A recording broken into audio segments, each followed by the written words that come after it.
And sir, may we know kung sino po si Mel Oragon? Totoo po bang driver siya ng NBI? And bakit po siya may hawak na baril? Allowed po ba yun sa driver if that's the case?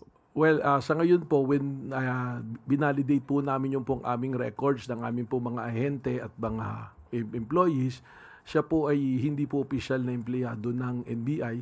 Ngunit nung akin pong nagkaroon na po ako ng sariling investigasyon, lumalabas po na siya ay parang volunteer kasama po ng mga ahente po. No? Doon po sa katanungan kung alaw humawak ng baril, yun po kasi yung nakita na naglalakad, pinahawak. Pero yung actual naman po na pangyayari, wala naman po siyang access po dun sa baril na hawak-hawak po niya. So, sir, sorry, panghuli na lang. So, kasama po siya nung mga As NBI a agents na driver po. nag-assist sa GSIS? As a driver po ng grupo po, yun po yung report sa akin ng mga NBI. But officially, he is not a member or employee po ng National Bureau of Investigation.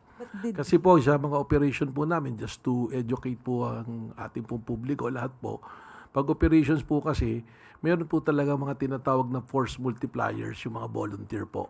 Para po kasi sa kakulangan po ng tao, tsaka meron po din kami tinatawag na mga alpha or assets, yan po na rin yung mga ginagamit namin to solicit intelligence report po para sa aming mga operations po.